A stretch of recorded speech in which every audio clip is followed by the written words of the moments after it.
السلام عليكم، ازيكم يا حبايبي؟ عاملين ايه؟ بصوا بقى، احنا طلعنا كيس كبده من الفريزر. فاكرين انتوا اللي احنا اللي انا خزنته اول رمضان؟ فاكرين انتوا لما وريتكم بقى كل حته لوحدها كده اهي؟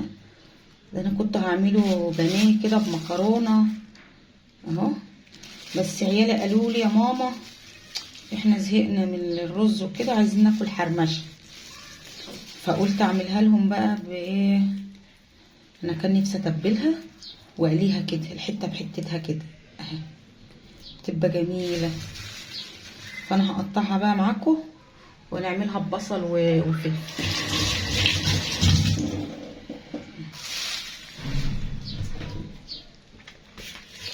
نجيب القطاعه هي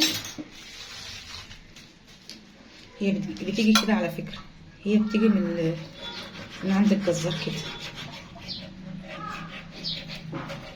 السكينه باين بارده،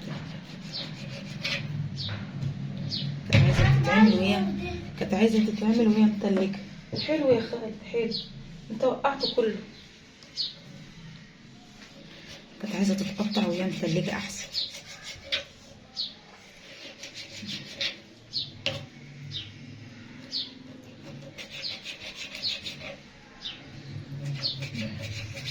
هقطعها انا بقى كلها مع نفسي كده بالنظام ده، نعمله احلى كبده النهارده. بصوا بقى، خلاص قطعتها. هي المفروض ما بتتغسلش، بس انا بصراحه حطيت عليها ليمونتين كده وشويه خل، ويعني واديتها حبه عشان الايد بقى ده بيمسك، وده رحت لقيتها فطشت وكده، يعني للامان مش اكتر. غسلتها هنولع النار بقى. بس على النار، هحب اخبطها صدمه كده على النار مع التوابل بتاعتها كده. المفروض انا بخرط البصل على طول الاول، بس النهارده بقى هحط الكبده الاول. حطوا بس شويه زيت، مش كتير، يا دوبك كده يعني ملاص الطاسه كده.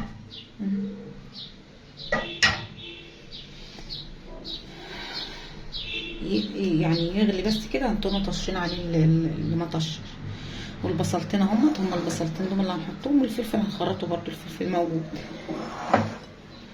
لما تاخد صدمه كده اكون ايه خرطت البصلايه.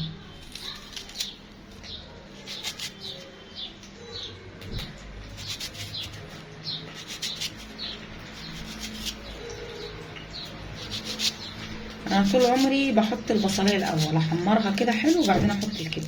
بس انا عايزه احط الكبده المره دي كده واحط عليها البهارات كده وبعدين احط البصل. لو عندك توم، في ناس بتحبه بالثوم حطي توم، انا ما بحبش الثوم بصراحه.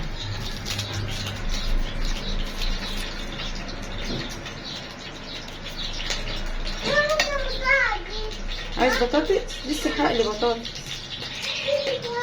كلم ساره تحت بتنادى عليك، بتقول لك بص كده، بص لها.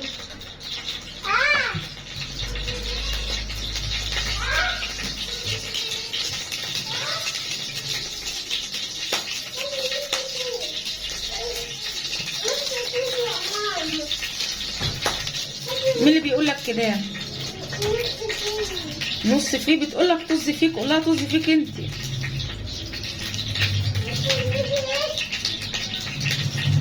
بعد ما مشى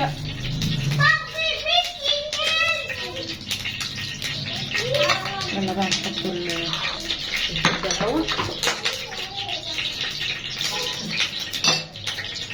تعالوا معايا كده بالكاميرا.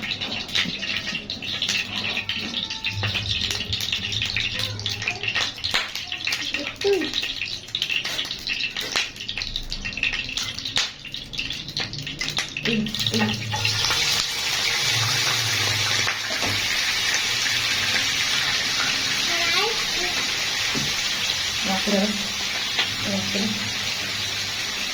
بصوا معانا البهارات بقى: فلفل اسمر، بهارات كبده، توم باودر، 7 بهارات، شويه ملح.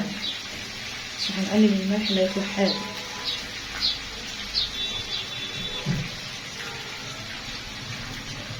هنكونوا بقى ايه جايبين ده كله عليه كده يتحمر بقى في الزيت كده، بيدي نفس ونكهه حلوه قوي.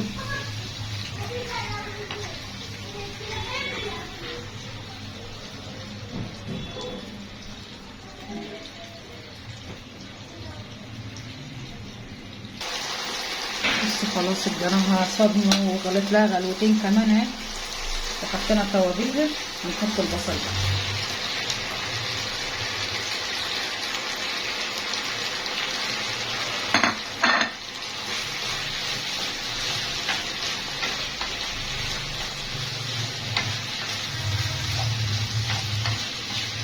عايزين البصله برضو تاخد صدمه معاها كده وتتبيله حلوه. انا بقول لكم انا اول مره اعملها بالطريقه ديت، وهقول لكم رايي بعد ما أعمل. بس انا حسيت ان الكبده كده ريحتها زفاره شويه، فقلت ايه اشوحها كده بالبهارات بتاعتها لوحدها كده، مع ان انا عصره عليها ليمون وحط خل، بس اهو لازم بقى لازم على ريحه الزفاره دي. على ما تتشوح مع البصله كده احنا خرطنا الفلفل اهو، نقطع بقى بطاطستين كده نقليهم في ريحته. انا ما جبتلكمش فطار امبارح لان امبارح اصلا كان بواقي اكل، كان بواقي اول امبارح ارميها، كان فاضل رز وطبيخ ولحم ارميها يعني واعمل جديد، مع ان عيالي ما بيحبوش الباقي بس كلوه، احنا صايمين هياكلوا، وبيتنكوا لما بيكونوا فاطرين بيتنكوا على الباقي، لا ما بناكلش الباقي، بس امبارح وكلتهم بقى انا الباقي.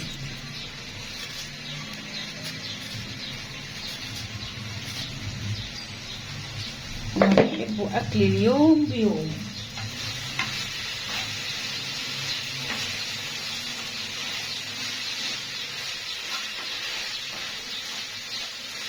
شكلها هتنجح يا نص. نديلها النار حتى. نقرب بقى البطاطس، هنقلي بطاطس ونعمل سلطة، واللي بتحب طبعا الكبده بتحب ميه السلطه والطحينه. هظبط لهم الاكل النهارده والشيبسي بقى وايه، هنضرب النهارده.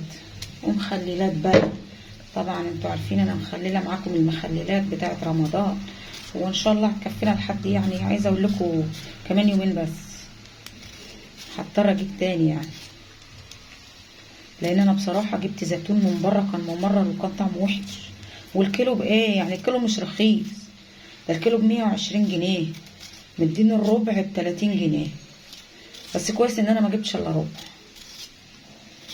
ومرر وطعمه مش حلو خالص، دفعت 30 جنيه على شويه ما يستاهلوش. يلا بقى الحمد لله على كده. المفروض اجيب لي برطمان كامل، هو صفيحه كامله كده زيتون، بس حد يكون موثوق منه، عايزه حاجه نظيفه، وانا كنت ناويه بصراحه، بس حصلت ظروف بقى عطلتني، بحب اروح اجيب حاجتي بايدي كده وادوق واشوف وكده يعني. خلصنا البطاطس بقى، هغسلها بقى واقطعها بقى للقلي. عايزه اقول لكم الريحه طالعه ايه ملهاش حل. نحط بقى الفلفل، خلاص نشف خلاص اهو، نحط الفلفل بقى، بس كان نفسي حراق فما لقيتش حراق، ننزل السوق المره دي ان شاء الله. زي ما انتوا شايفين انا حاطين التوابل بس كده، هتاخد يعني قيمه غلوه كمان كده ونطفي عليها بقى ونشوف اللي بعده بقى.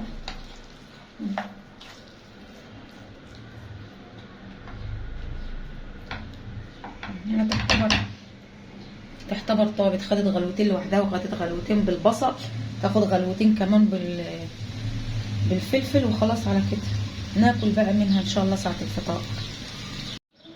وضبنا بقى ايه، نحط الكمون على ميه على دي هعملها ميه سلطه ماشي. حطينا الكمون، نجيب شويه شطه،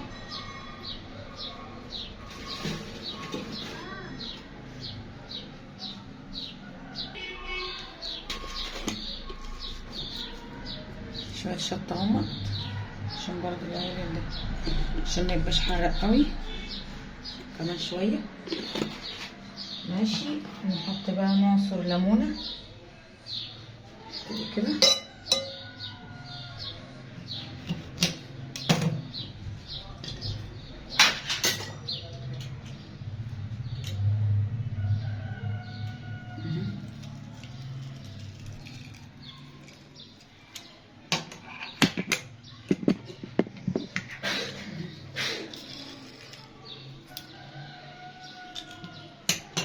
نجيب كمان ليمونه لان الليمون ده صغير ومفيهوش ميه قد كده.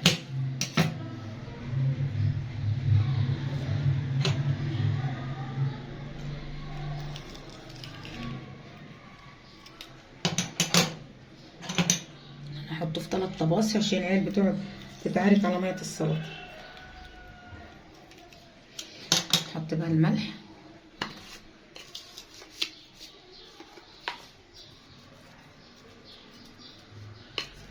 نحط الملح وما نعوز بقى نبقى ايه نحط تاني. نقلب بقى تقليبه بنت ناس. هنولع على الزيت رخر بقى قبل البطاطس ونعمل الطحينه معاكم رخره. فاضل ليمونه وفاضل ليمونه للطحينه. بصوا انا هحط في الطباسي عشان خاطر ايه الميه تبقى مظبوطه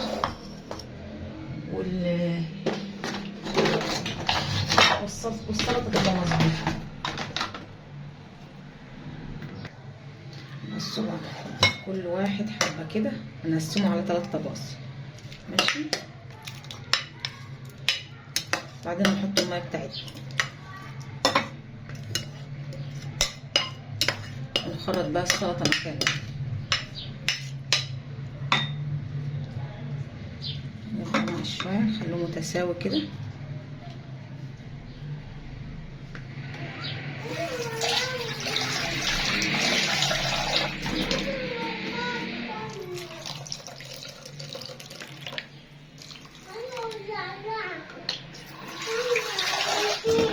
عايز الولاعة؟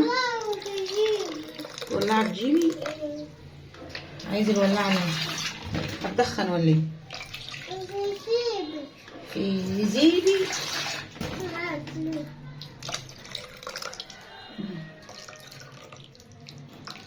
خلاص كده مية السلطة خلصت زي ما انتوا شايفينها بالحلاوة والطعامة دي. ولا اجدعها محل يعمل مية سلطة زي اهو. يا عم استنى انا بصور. يا عم انا بصور اهو. خدي الولاعة بتاعتك اهي. ولا اجدعها مطعم يعمل مية السلطة بتاعته. ندخل على السلطة بقى العادية بتاعتنا. هنبدأ بقى نعمل الطحينة. جبنا الطحينة خام شوية كمون. مالناش دعوة باللي بيعيط ده.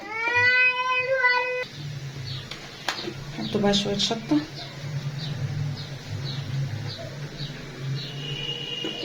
ونعصر بقى الليمونة بتاعتنا وشوية المية بس كده. عايزة تحط توم حط توم. ما بنحطش توم احنا طبعا لأن في ليمونية وقعت هنا.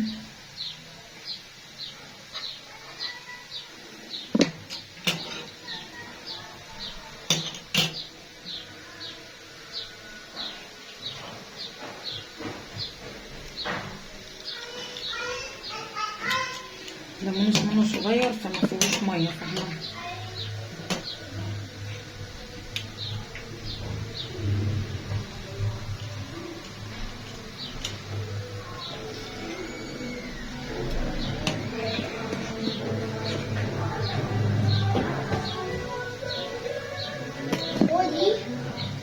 حطيناها عشان اعمل عصير.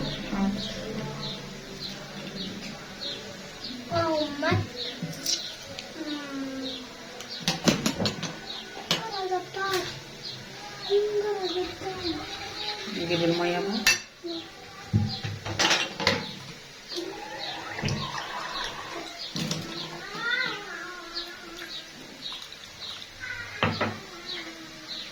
نعمل بقى لحد ما تتماسك معانا.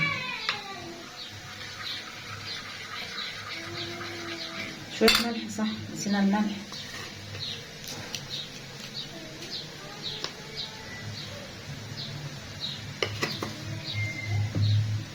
قلب بقى.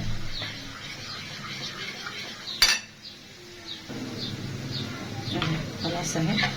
عايزه تخففيها بقى خففيها. هم عيني بيحبوها كده سميكه كده، عشان لو عملوا سندوتشات ولا حاجه ما تنزلش من السندوتشات، تتنها ثابته فيها اهي.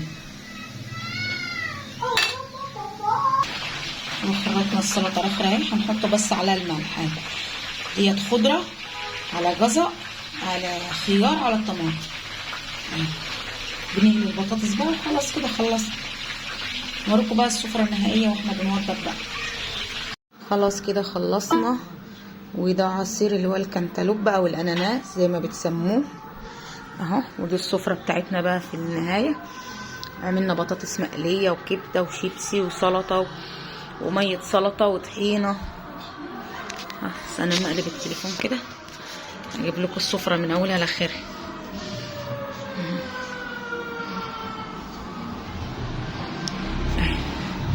يلا بقى تعالوا افطروا معانا.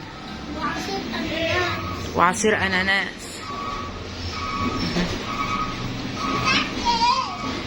بس خليك قاعد مكانك انت، انا حيشاهم بالعافيه على ما اصور. حكيم الاتنين الفاطرين دول عايزين ياكلوا على طول. بتاعته الصغننه اهي، صورت كوبايته الصغننه اهي. يلا بقى تعالوا افطروا معانا. يلا ما وصلت لحد هنا حط لايك وتعليق وشير واشتراك في القناه لو ما انتش مشترك، ويا ريت تعملها لي مشاركه على صفحتك الشخصيه. يلا نشوفكم بقى في فيديو جديد ان شاء الله. وكده خلاص خلصنا سفرتنا اهيت، وهنبدا بقى المغرب هيأذن هنفطر بقى. يلا تعالوا افطروا معانا.